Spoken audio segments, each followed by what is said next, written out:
नमस्कार, मैं हूं जॉनी कुमार और आप देख रहे हैं मेरे साथ सिटी तहलका। भिवानी की जो भी तमाम अपडेट होती है आपको सबसे पहले पहुंचाने का काम करते हैं।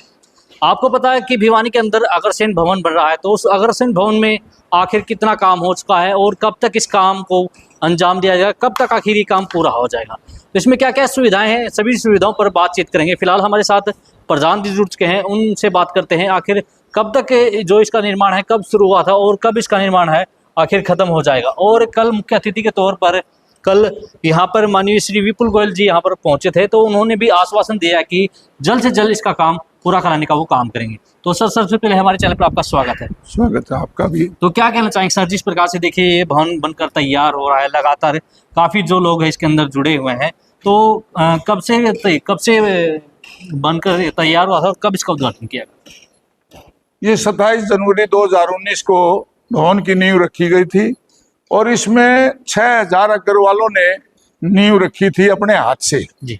उसी में विपुल गोयल जी ने भी इसके अंदर नींव रखी थी, घनश्याम सराफ जी ने भी नींव रखी थी, धर्मवीर जी भी साथ थे, एमपी साहब।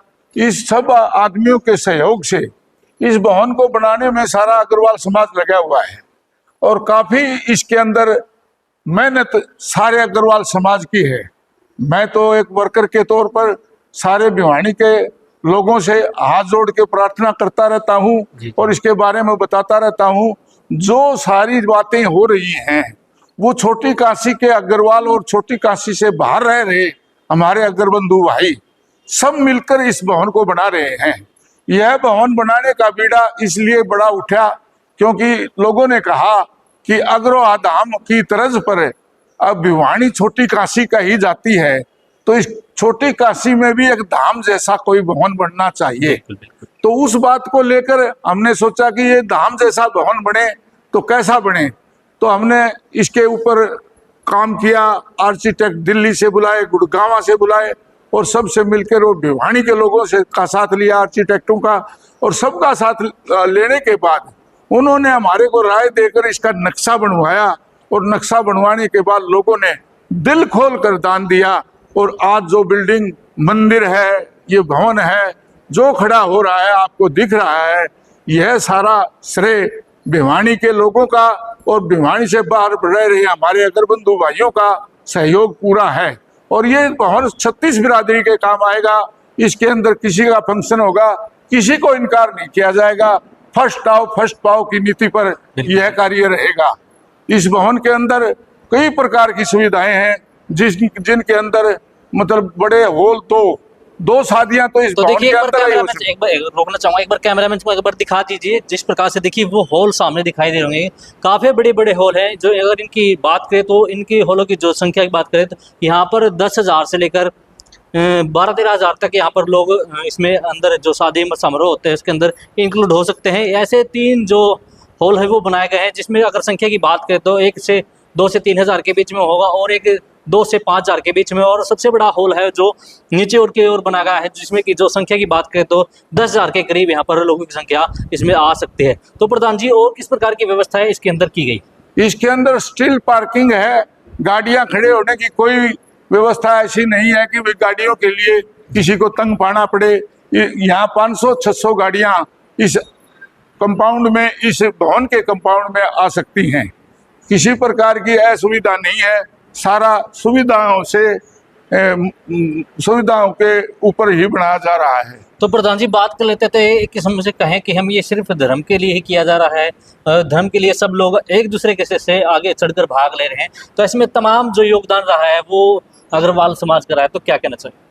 अग्रवाल समाज हमेशा भारत में ही बिल्कुल दानी है। उसने कहीं भी गया है वहीं जाकर अपनी धर्मशालाएं लोगों के लिए और कुएं बावड़ी जो कुछ भी बनाया है वो सब अग्रवालों ने बनाया है, सारे समाजों के लिए बनाया है। अग्रवाल अकेला स्कूल बनाता है, उसके बच्चे यहाँ पढ़ते भी नहीं है। अभी सुई के अंदर जैसे जिंदल साहब ने काम किया तो उस प्रकार से अग्रवाल समाज कमाता बाहर है और लगाता अपनी जगह पर है आके। ये अग्रवाल समाज का एक अग्रसेन महाराज का एक नारा है कि भाई समाजवाद लाना है, समाजवाद का नारा है। तो समाजवाद जब ही आएगा जब हम दूसरों के लिए काम करेंगे। इसमें हमारे घनश्याम सराफ जी भी बहुत दिल खोल कर काम कर रहे हैं। उन्होंने भी हमारे को ये कह रखा है किसी प्रकार की कमी नहीं रहने दी जाएगी। और धर्मवीर जी भी हमारे साथ लगे रहते हैं राजनीतिक तौर से, वो भी ये कहते हैं कि किसी प्रकार का आपको किसी प्रकार की कमी पैसे की नहीं रहेगी, आप लगे रहो, ये काम पूर्ण हो जाएगा। तो बात करते हैं, देखिए सबसे पहले अगर कोई भी काम शुरू करते हैं तो उससे पहले भगवान का नाम लिया जाता है। तो सामने तस्वीरों के माध्यम से एक बार कैमरा को दिखा दीजिए, सामने एक मंदिर गया है, बहुत ही सुंदर आकृति का मंदिर बना गया है। तो इस पर किस प्रकार की जो है व्याख्या बयान करेंगे जी, क्या कहना चाहिए? ये जो मंदिर आप देख रहे हो, ये मंदिर लक्ष्मी जी का मंदिर है। जी जी। हमारी कुल देवी लक्ष्मी है, तो हमने कुल देवी लक्ष्मी का मंदिर बनाया है। इसी में अग्रसेन भगवान का भी मंदिर बनेगा। हम अग्रसेन को अब भगवान मानने लगे हैं। पहले तो अग्रसेन महाराज कहते थे, महाराज तो वो थे ही, लेकिन भगवान है हमारे लिए, क्योंकि हम उनके वंशज हैं सारे। 18 गोत्रीय अग्रवाल हम सारे उसके वंशज हैं जी। तो ये जो मंदिर भव्य बन रहा है, इसमें और भी भगवान राम की भी प्रतिमा लगाई जाएगी। उसी तरीके की प्रतिमा जो अयोध्या में लगी हुई है, उसी प्रकार की प्रतिमा लगाई जाएगी। भव्य मंदिर बनेगा। जैसे पहले करोड़ीमल मंदिर को देखने लोग बाहर से आते थे, जी, जी, जी। उसी प्रकार से करोड़ीमल मंदिर और इस भिवानी के इस मंदिर को देखने आया करेंगे लोग। तो बात करें तो इसके अंदर कितने कमरों की व्यवस्था की गई है, किस प्रकार के जो शादी समारोह के कार्यक्रम इसके अंदर होंगे? इसमें 80 कमरे तकरीबन बनेंगे और शादी समारोह के लिए भी काम आएंगे जी। और कोई साधु संत आएंगे रुकेंगे तो उनके लिए भी काम आएंगे। तो कोई किसी प्रकार का भी कोई भी कमरे तो काम आते ही हैं। 80 कमरों का यहाँ 150 किलोमीटर 200 किलोमीटर तक कोई भी ऐसी जगह नहीं है जहाँ इकट्ठे 80 कमरे मिल जाएंगे। तो कह सकते हैं कि एक 5 स्टार होटल में जितनी जो सुविधाएं दी गई वो सारी सुविधाएं इस जो अग्रसेन भवन इसके अंदर। होटल तो अलग चीज है जी ये एक सामाजिक चीज है। अग्रसेन भवन, अग्रसेन का नाम लिख दिया तो ये नो लॉस नो प्रॉफिट में चलाने का हमारा मन है। जी जी जी। इसके अंदर साफ सफाई का और का खर्चा तो लेना ही पड़ेगा, लेकिन ये नहीं है कि यहाँ लूट खसोट हो। ऐसे नहीं है कि भाई इस पैसे से कोई और मतलब क्या है कि काम चलाया जाए। अग्रवाल समाज बनाता है और उसको नो प्रॉफिट नो लॉस में चलाता है। तो भिवानी वासियों को क्या संदेश देना चाहेंगे जिस प्रकार भिवानी वासियों का बहुत ही मान और सम्मान है।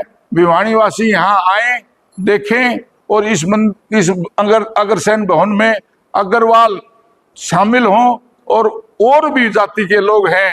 वो दान पात्र यहाँ रखा हुआ है, दान पात्र में कुछ भी डाल सकते हैं। मैं ये कहता हूँ कि भाई कोई भी 36 बिरादरी के काम आएगा। मेरा तो इतना ही कहना है। जी धन्यवाद प्रधान जी। तो देखिए साफ तौर पर एक बार कैमरा में मेरे साथ साथ आ जाइए, आपको दिखाना चाहूंगा किस प्रकार से जो अंदर सुविधाएं दी गई है। लगातार बड़े बड़े हॉल बनाए गए हैं, तो काफी ऐसी जो सुविधाएं हैं, एक कहते हैं ना जो 5 स्टार होटल में होनी चाहिए वो सारी सुविधाएं इसके अंदर दी गई हैं। तो आपको बताना चाहूँगा कि जितना भी ये बड़ा हॉल बनाया जाएगा, जितने भी ये कम से कम 5-6 मंजिला तक ये जो बिल्डिंग है वो तैयार हो रही है। फिलहाल आपको दिखाना चाहूँगा कि यहाँ पर जो तमाम सुविधाएं एक 5 स्टार होटल के अंदर होती है वो सारी सुविधाएं इसके अंदर दी जाएंगी। तो जिस प्रकार से देखिए प्रधान जी ने बताया कि यहाँ पर जो सुविधाएं होनी चाहिए एक 5 स्टार होटल के अंदर वो सारी सुविधाएं फिलहाल यहाँ पर आपको मौजूद मिलेगी। लगातार जो भी काम होते हैं एक 5 स्टार होटल में। बात करें तो प्रधान जी ने कहा कि हम जो अयोध्या के अंदर जो राम मंदिर बनाया गया है उसकी तर्ज पर जो ये अग्रसेन भवन है वो तैयार किया जा रहा है। फिलहाल जो भी कुछ चीज चाहिए होती है एक मंदिर में या कहें एक भवन में वो सारी सुविधाएं इसके अंदर है। आपको बताना चाहूँ कि गाड़ी सीधी नीचे से ऊपर आ सकती है और साथ में एक मंदिर भी बनाया गया है जिसकी आकृति हम आपको वीडियो के माध्यम से दिखाएंगे कि कितना सुंदर और आलीशान ये भवन तैयार किया जा रहा है। प्रधान जी ने बताया कि अग्रवाल समाज के द्वारा जो मंदिर है ये तैयार किया जा रहा है, जो और कहा कि जो भी इसमें दान या कुछ और भी कुछ दे सकते हैं वो दान पेटी यहाँ पर रखी गई है, तो उसके माध्यम से जो भी कुछ देना चाहता है वो दे सकता है। और दूसरी तरफ बात करें तो भिवानी के लोगों से भी आह्वान किया कि अगर इसके अंदर कुछ अपनी खुद की मर्जी से कुछ दान पत्र देना चाहते हैं तो 24 घंटे यहाँ के दरवाजे खुले रहते हैं। फिलहाल आपको बताना चाहूंगा लोकेशन कहाँ की है। आपको पता है कि जो MK रिसोर्ट है या MK जो हॉस्पिटल है और ओम रिसोर्ट है उसके बिल्कुल सामने जो ये अग्रसेन है वो भिवानी के अंदर बन रहा है। तो भिवानी वासियों के लिए काफ़ी अच्छी खुशखबरी है। लगातार ऐसी चीज़ें अगर भिवानी के अंदर डेवलप होती रहेंगी तो आने वाले दिनों में भिवानी का नाम रोशन होगा। जैसे मीनू कैफे के नाम से भिवानी का नाम जाना जाता है, वैसे ही जो एक कहते हैं ना सांस्कृतिक जो पुरानी चीज़ें होती थी उनके नाम से भी लगातार भिवानी जाना जाएगा। फिलहाल अब के लिए इतना ही, तो आप हमारे साथ बने रहिए और देखते रहिए सिटी तहलका में। जोनी कुमार, कैमरामैन विपिन के साथ।